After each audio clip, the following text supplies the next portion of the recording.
Do you love your wife? Yes. Right? Prove it.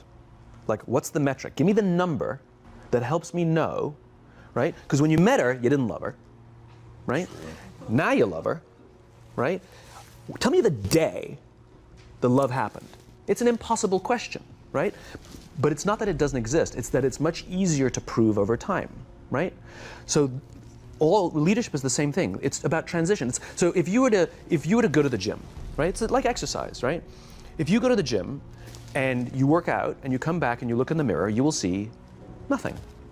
And if you go to the gym the next day and you come back and you look in the mirror, you will see nothing, right?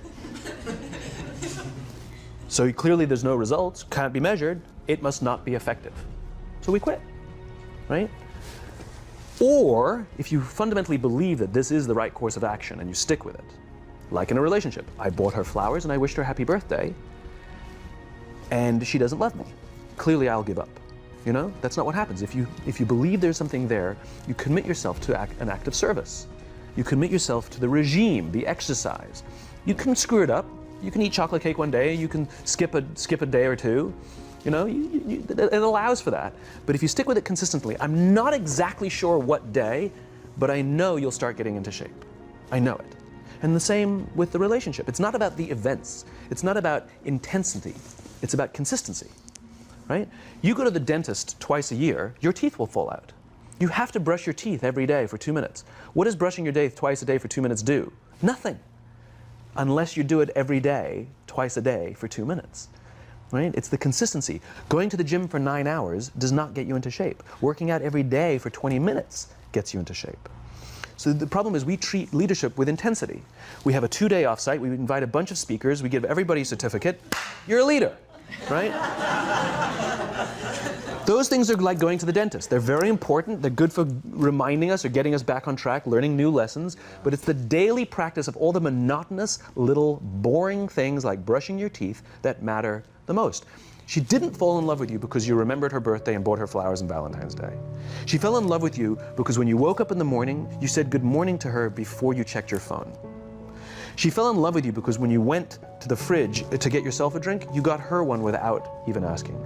She fell in love with you because when you had an amazing day at work and she came home and she had a terrible day at work, you didn't say, yeah, but let me tell you about my day. You sat and listened to her awful day and you didn't say a thing about your amazing day. This is why she fell in love with you. I can't tell you exactly what day, and it was no particular thing you did. It was the accumulation of all of those little things that she woke up one day and as if she pressed a button, she goes, I love him, right? Leadership is exactly the same. There's no event. There's no thing I can tell you you have to do that your people will trust you. It just doesn't work that way. It's an accumulation of lots and lots of little things that anyone by themselves is innocuous and useless. Literally, pointless by themselves. People will look at little things that are good leadership practices and say, that won't work, and you're absolutely right. But if you do it consistently, and you do it in combination with lots of other little things, like saying good morning to someone, that looking them in the eye. My friend George, who's a 3-star general in the Marine Corps, he says his test for leadership, and I love this, he goes, his test for a good leader is if you ask somebody how their day is going, you actually care about the answer. Yeah. Right? The number of times we're walking to a meeting, we're rushing, we go, how are you? Not good, I got to get to you later, I'm late for a meeting. Right. If you ask the question, you were standing there and you were listening to the answer. It's those little innocuous things that you do over and over and over and over that people will say, I love my job. Not I like my job. I like my job means, yeah, the challenge is great, they pay me well, I like the people. I love my job means, I don't want to work anywhere else. I don't care how much somebody else is willing to pay me. I'm devoted to the people here, and I care desperately about the people here as if they were my family. In business, we have colleagues and coworkers. In the military, they have brothers and sisters. That's how they think of each other, right? Mm. If you really have a strong corporate culture, the people will think of each other like brothers and sisters. It's like a family, right? No, brothers and sisters. Deep love. Fight, but the love doesn't go away, right? Bicker, the love doesn't go away. And I'll fight with my sister, but if you threaten my sister, you're gonna have to deal with me. Right.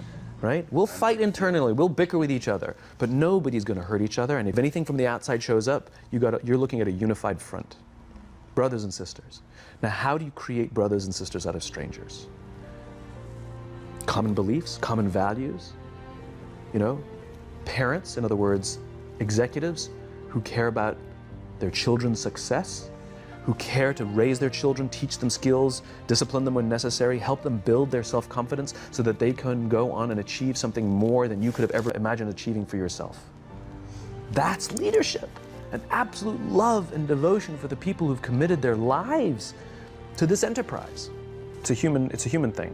So just as you know how your body feels after a good workout, and you know how your body feels after a big greasy meal, you know that one is good for you and one is not, despite what it may taste like. And that's the problem with short-term gains, right? They feel really good in the short term. So we're highly trained social animals. We're highly adapted social animals. We can feel social awkwardness, and we can feel when things are going well. You can sense it. You say you have this sense of laughter, around the office. Like we don't walk around with blinders. We're like I said, we're made to do this. That's why we can assess if somebody's trustworthy or not. That's why we keep our walls and we're like, yeah, his results are great, but I wouldn't trust him, right? As opposed to letting down your like, I trust her for anything. I trust her with my kids, my money, anything, So we're highly attuned animals, and so we're good at sensing it. But I will say there is a caveat to your metric of laughter, which is a decent one, is that scale breaks things, right, in human beings. As I said before, we're not made for populations bigger than about 150-ish. It's called Dunbar's number. Robin Dunbar, a professor from Cambridge University, theorized that we cannot maintain more than about 150 close relationships. And the way he defined a close relationship is, if you're at a bar with a bunch of friends and somebody comes in, would you ask that person to join you or not? And it's about 150 that we would ask them to come join us. And if you think about the reason, that actually makes perfect sense, which is there's two limiting factors. One is time. If you only gave 2 minutes to every person you know, you'd make no close friends. And the other one is memory. You just can't remember everybody. And so this is where leadership becomes very, very interesting, because if you have a company that has a lot of people, 5, 6, 7, 800 people, 1,000, 2,000, 5,000 people, clearly you can't know everyone. And clearly as a CEO, like, I care about every single one of my people. You don't even know. Some of the people you work for who work for you are bastards. You don't care about them, right? So it's a nonsense statement, right? But what you can say is, I desperately care about the people whose names I know and whose faces I recognize. And I care desperately about my leadership, and I instill in them every day that I will give them the tools, and I will take care of them with one purpose and one purpose only, that they will take care of the people in their charge. And I want those people to take care of the people and instill in them that they take care of the people in their charge. And then by the time you get down to the masses, where the actual 1,000 exist, because of the seniors it's like 20, right? Where the real 1,000 exist, they feel about 150 of them can look to one of their direct leaders, to one of their direct managers, and say, that person cares about me. That's our boss, that's my leader.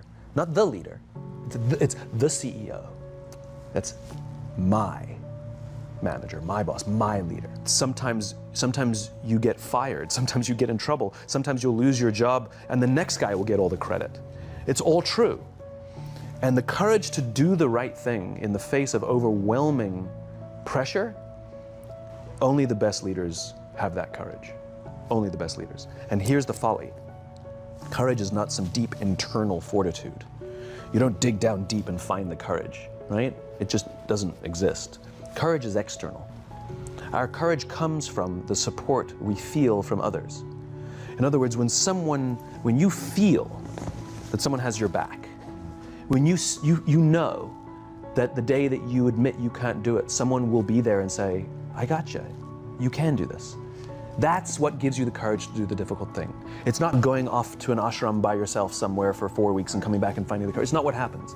It's the relationships that we foster. It's the people around us who love us and care about us and believe in us. And when we have those relationships, we will find the courage to do the right thing. And when you act with courage, that in turn will inspire those in your organization to also act with courage. In other words, it's still an external thing. That's what inspiration is, right? I'm inspired to follow your example. But those relationships that we foster over the course of a lifetime will not only make us into the leaders we need to be and hope we can be, but they'll often save your life. They'll save you from depression, they'll save you from giving up, they'll save you from any matter of, negative feelings about your own capabilities, your own future, when someone just says, I love you.